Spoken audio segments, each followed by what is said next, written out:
Hi all, Chris Oliver here. I wanted to finally tell my story about going to the desert, and it's a long story. 6 o'clock. It's a long story, so I'm going to tell it in two parts. This first video is going to be about what led up to it and why I went to the desert, and the second video is going to be about being in the desert and the getting home, and then the week or so that followed afterwards.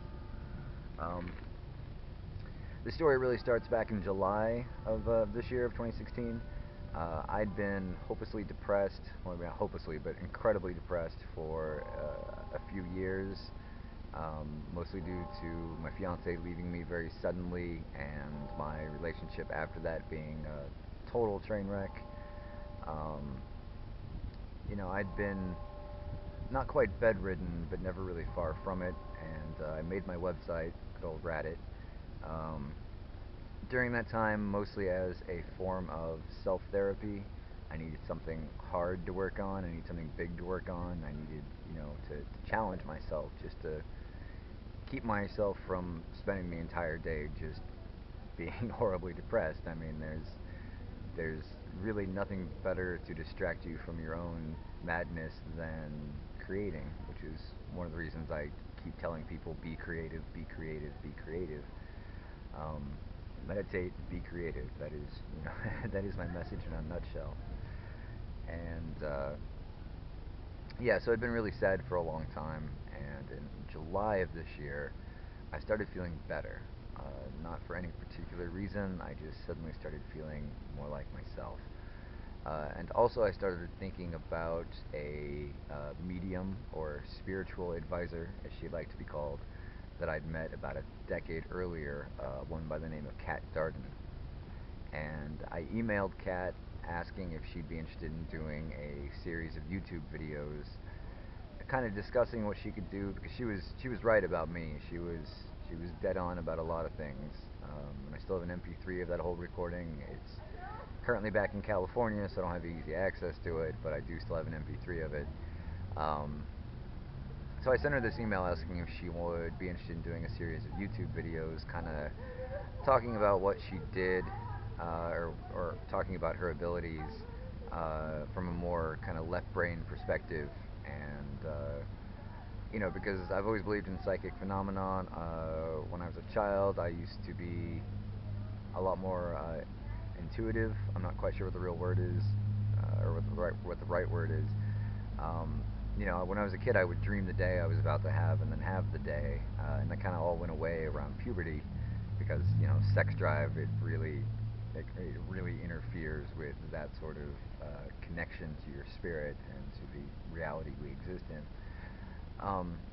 Well, anyway, so I'd email Kat and I asked if she'd be interested in doing this series of YouTube videos, and I never heard back from her. But around the same time, I found myself suddenly fascinated with conspiracy, and I don't really know what started me down that path. It might have been something I read on Reddit, um, might not have been, but I remember it started with the MK Ultra Senate testimony hearings, which was just a horrific and heartbreaking story from these two women about the abuse they'd suffered as children, um, under by the U.S. government under the guise of mind control projects, and that's what MK Ultra was all about. And from there, I learned about the Franklin cover-up, which was all about satanic cults and pedophile rings and U.S. senators. And by that point, I was hooked, and I needed to know, just how corrupt my government really was. Um, Spoiler, really fucking corrupt. We are the great Satan. I hate to put it that way, but it's true. It is absolutely true. We are a force of evil in this world. Um, but from the Franklin cover-up, I then started watching whistleblower testimony from Ted Gunderson, who was, I don't remember if he was FBI or if he was CIA, but he was in charge of a branch office out in California, and then he retired and just spent his entire life giving lectures about, again, satanic cults in America and involvement in government officials and all that. After Ted Gunderson, I started watching videos from Chip Tatum, who was an ex-CIA special ops operative. um, who had some weird cover story as to why he could talk about these things. I don't quite remember the details there, but Chip talked a lot about covert activities in Vietnam around the time of the Vietnam War. Same shit with Korea. I'm pretty sure I remember him talking about Korea and you know, smuggling drugs in, and that's the first time I heard George Herbert Bush's name kind of brought into anything was through the drug smuggling through. I, well, I'm not sure what country, so I'm not gonna say, but um, and after watching a bunch of stuff from Chip Tatum, I started watching things about some of the more better known conspiracies. JFK, which I highly recommend the documentary Everything is a Rich Man's Trick for that. It's a 3.5 hour documentary that covers from World War II to 9/11.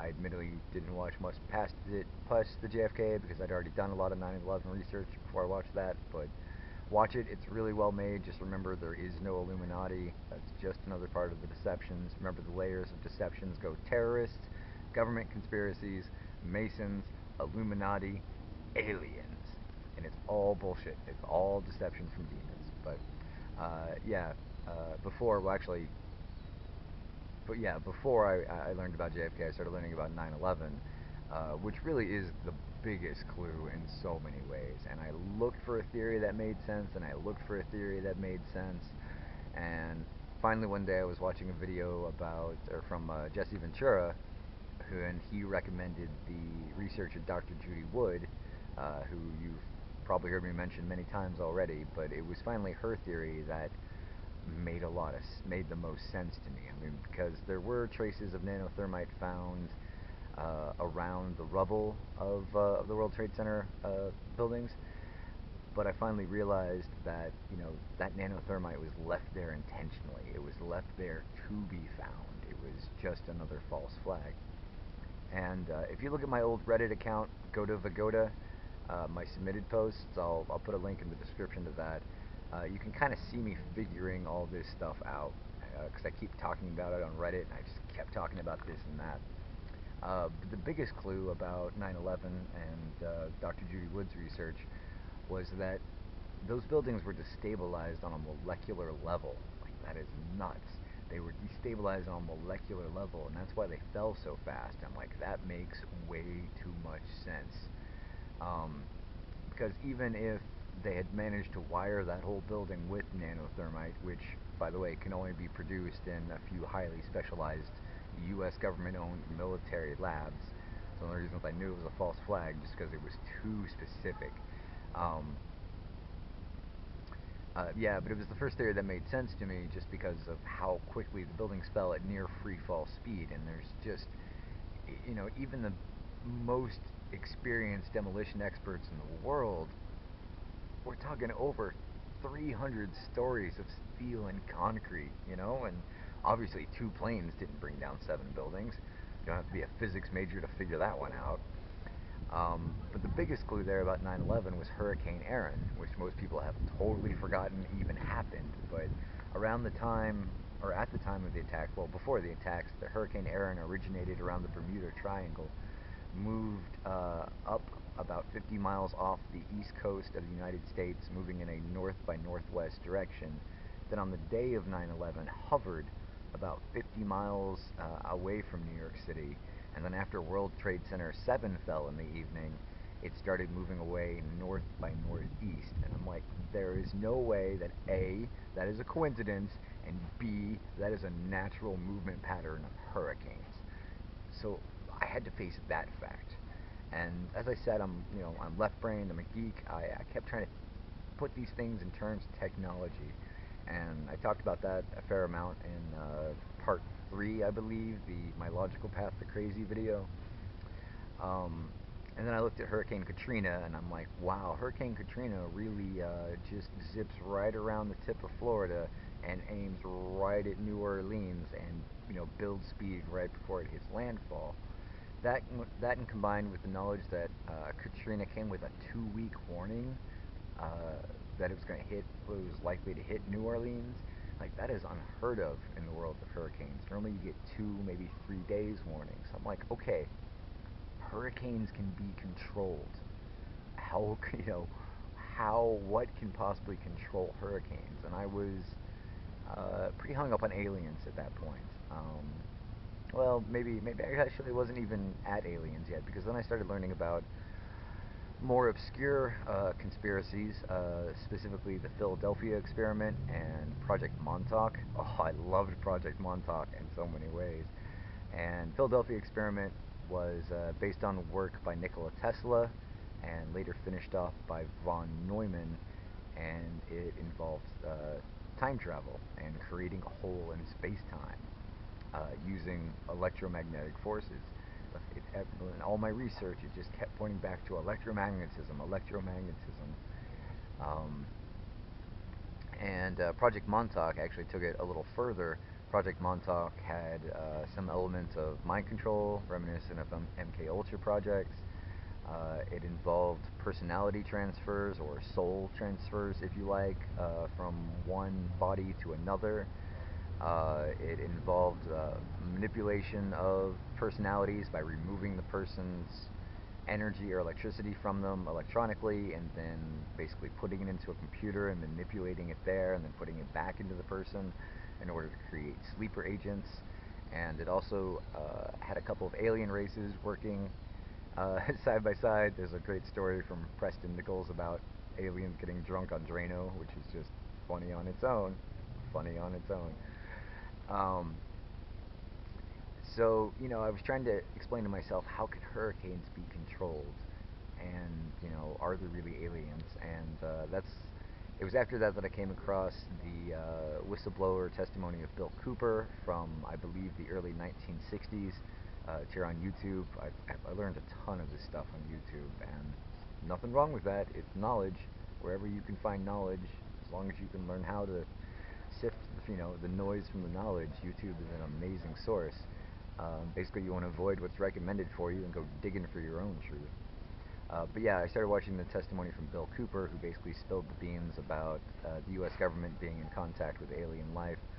Starting back in the 1950s, I believe it was under the presidents of Eisenhower and Truman that initial contact was supposedly made, and then how we lost control of it through a committee known as the Majestic 12, who were basically first a secret government organization that reported to the president and had an unlimited budget, and then managed to finagle its way into being basically an unaccounted for secret shadow agency, where it didn't even have to report to the government anymore, and then became part of the Illuminati conspiracy and blah blah blah and all that stuff. So and then I started doing a little bit more research about this alien presence, because at that point I was firmly convinced that we had been visited by aliens who had hologram technology that were looking like, that could look human, that had rigged all our elections, that ran our media. Like, I'd recognized the evil was there. I recognized that we'd been deceived in lack and for lack of a better term. And and of course I'm talking about this stuff online just all the time, because that's just how I am. If I see injustice, I scream, "Hey, injustice!" If I think there's something people need to know, I start screaming, "Hey, people, this, stuff you need to know." Um, but once and I started writing about these alien invaders, and the entire time I couldn't stop thinking about Kat Darden. And the more I learned, the more I thought about Kat, and I called her a few times on the phone. Um, but what really threw me was, after I'd watched all that, I finally sat down and saw a movie that was released about Project Montauk, I believe last year, called the Montauk Chronicles. And it's not a great documentary, if I'm going to be perfectly honest. It wasn't well done. They had a few too many dramatic reenactments, which were just terrible. And by that point, I had watched, just lectures from Preston Nichols, and there's a tour of the Montauk base, also on YouTube, from Preston Nichols, that's incredibly low quality because it's VHS transfers, but VHS transfers on YouTube are kind of like the ancient tomes of the 21st century. Uh, but yeah, the documentary really wasn't great, but it did involve one scene with a gentleman that I'd never heard related with the project before, who described what the typical abduction experience was, and it reminded me of something that happened when I was 4 years old, and I was, even more freaked out because, like, that is an experience I've told very, very few people about, and to have someone in this documentary basically describe that experience to me, I was just like, what? Did this really happen to me? And I guess I should tell you that experience. I was, as I said, I was about 4 years old. Um, it was just my mother and I living in an apartment, and I had my own room. And I had this blue wooden bed frame. It was a light blue. I remember it very distinctly, and wooden floors. And one night I was woken up by my bed, not shaking so much as vibrating violently, and I still remember the sound of the wood hitting the wood, kind of over and over, just like a quick tap. And it woke me up, of course. And when I looked around me, I saw these 6 to 7 foot tall humanoid creatures kind of walking around my room, and they were communicating with each other, but they were very much looking at me. Like, I very much felt like I was being discussed, like I was the specimen of this experiment. And yeah, like I said, they were 6 to 7 foot tall humanoid creatures, but they weren't physical. They looked very ethereal. They looked like very thick TV static. Like, I could see through them and not see through them at the same time. I believe that word is opaque. Could be wrong. It's one of those words I'm always hesitant to use because I'm never sure if it means what I think it means or if it means the opposite, but that's not the point. And down at the foot of my bed, I remember very distinctly seeing this bright light where my closet was, and I also remember checking my closet the next day, thinking, what the hell's going on here? And I remember very distinctly the sounds of musket fire and horses and bugles, like there was a civil war going on just mere feet beyond my bed. And I tried to move, and I couldn't move, and when I couldn't move, I tried to scream, but I couldn't scream, no sound came out.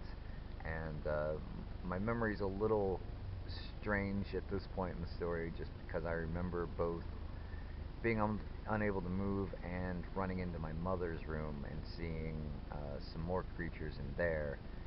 But that's all I remember of that encounter, and I woke up somewhat normally the next day, still in my bed, and that's most likely my earliest experiences. My earliest memory, um, and it's quite possibly the reason that I would dream the day that I was about to have so often when I was young. And yeah, so I had that experience, and then I heard something very similar described in Montauk, and so I reached out to everyone I could, because Preston Nichols is still alive, and Duncan Cameron is still alive, and I just kept trying to get someone to, like, talk to me and verify that I was indeed, taken to be what I would describe as an amplifier. Basically, people with latent psychic abilities, according to Montauk Project, would be kidnapped and put into a chair and used to kind of amplify the psychic signals of the controller, who was a more powerful psychic, who was, Duncan Cameron was one of them. But again, none of this stuff is true. Everything I'm describing is just a part of the deception. Um, so I was freaked out by that, and I started to realize just the depth of the problem. Again, in that documentary, Everything is a Rich Man's Trick, you learn a lot about Masons and Illuminati, and around, in the Dallas police shooting, it happened, not all that long ago. It was somewhat recent, and I was, just realizing how deep-seated all our problems were.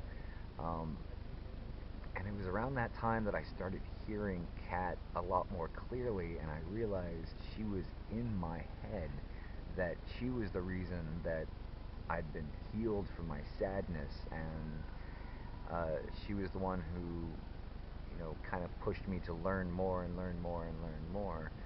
Um, And that was all really strange to me. I couldn't hear her all the time, but I could certainly feel her inside of me. And she laughed. She laughed quite a bit at me about being unable to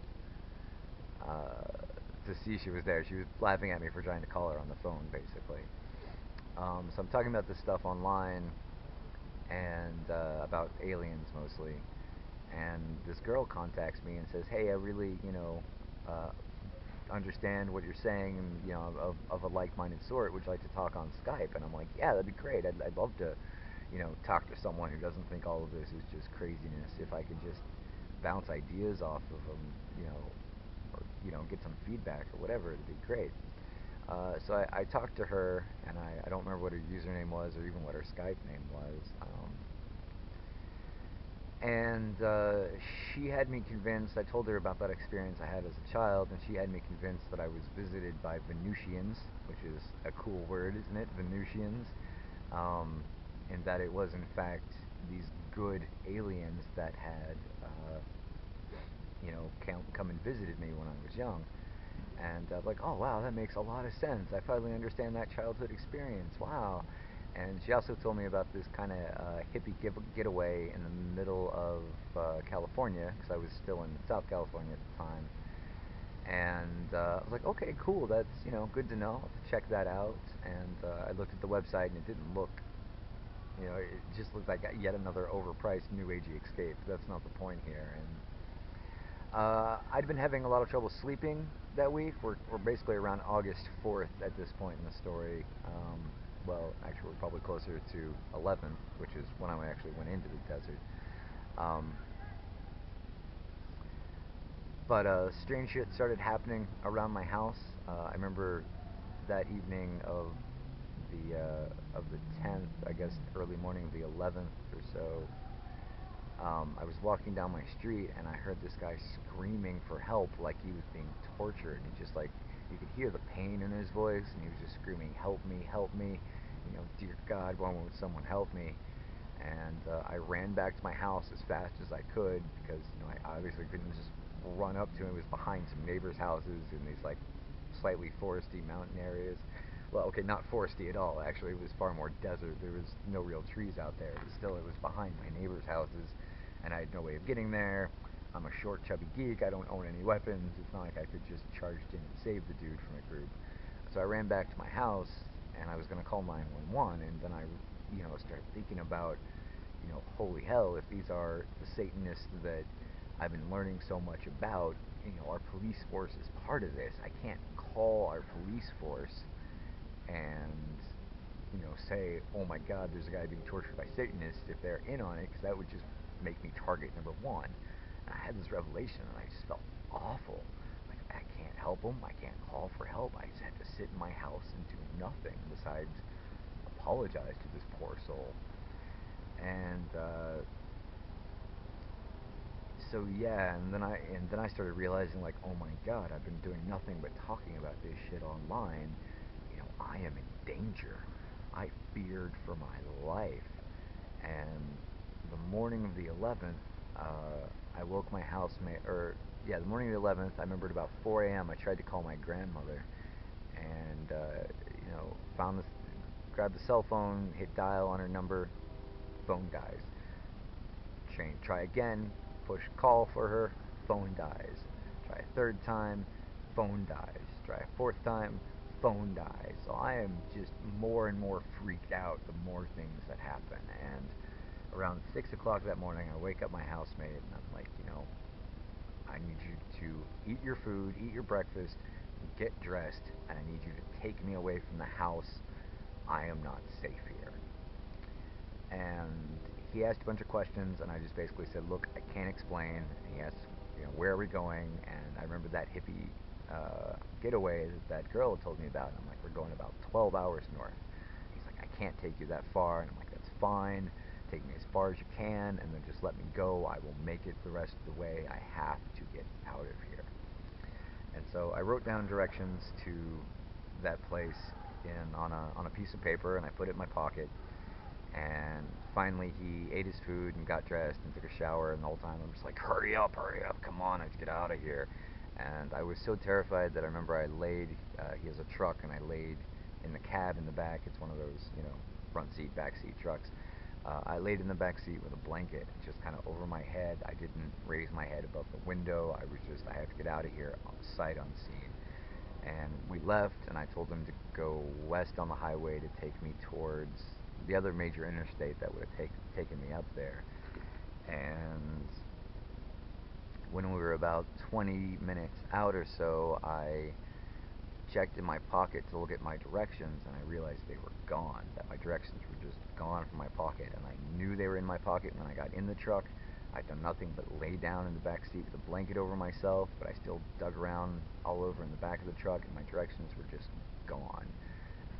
Which of course freaked me out even more. I was even more freaked out. So I told him to pull off the highway and turn around. And he's like, "Oh, I have to get some gas." I'm like, "Okay, cool, get some gas. Whatever you need to do. I'm just gonna stay here, hidden the entire time." And so I'm still laying in the back of this truck with this blanket over me, which was a little warm, but that's besides the point. And we get some gas and we start heading back, and that's when I threw my state ID out the window, and that's when I threw my credit card out the window, hoping that someone would find them and create a fake data trail, basically saying that I was going west when we were actually about to turn around and go east, because I figured, they knew where I lived. If I gave them a couple of data points along the way, if someone spent something on my credit card, it'll point them in the wrong direction. And I was like, where am I going now? Where am I going now? And I finally just, I told my housemate, drive past Palm Springs and let me know when we're past where we were. And he does that, and I'm like, okay, I want you to take me to just the middle of the nowhere in the desert and drop me off. And well, I didn't tell him to drop me off. I just told him to drive in the middle of nowhere and stop the car. And he's willing to do that. And at first he stopped at a rest stop, and I was like, no, there's people here. I want nowhere. I want no one. And I was just, was being a real jerk to him, and he was being incredibly patient and kind with me. But I just remember screaming, "Go, go, go! Get the fuck out of this fucking rest